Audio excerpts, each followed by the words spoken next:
personnelle, construire une relation avec Allah Azza wa Jal, dans une sphère familiale, avoir des familles pieuses. Car les familles font les sociétés. Puis ces familles feront une société pieuse, Inch'Allah ta'ala. Et la société pieuse pourra avoir des dirigeants qui seront à son image, Inch'Allah ta'ala. Vous voyez, on ne parle pas d'un truc avec un post ou une vidéo qui va changer les choses comme ça. On parle d'un véritable travail de la Ummah al-Islamiyya.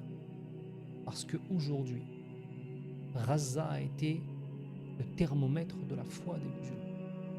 Et Gaza nous a montré que le terme Ummah peut être dans le cœur de beaucoup de frères et sœurs, mais que sa réalité mondiale n'est qu'une chimère, n'est qu'une illusion, et que notre nombre si grand n'est que comme la mousse sur les vagues. Elle paraît grosse, mais elle est inconsistante, comme le prophète sallallahu alayhi wa sallam nous l'a dit. La famine comme arme de guerre, car massacrer les gens n'était pas suffisant. Il fallait absolument affamer les gens. Depuis le 27 mai 2025, nous avons plus de 2000 Palestiniens tués en cherchant de l'aide.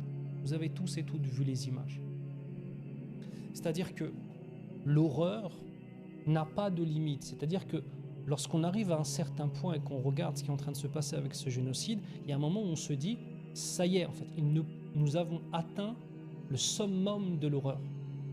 Nous avons vu des enfants déchiquetés, nous avons vu des grands-pères pleurer leurs petits-enfants, nous avons vu des femmes sous des décombres, nous avons vu des gens hurler, nous avons vu des familles entières décimées, nous avons vu des villes rasées, nous avons vu des gens mourir dans leurs maisons qui sont détruites par des bulldozers.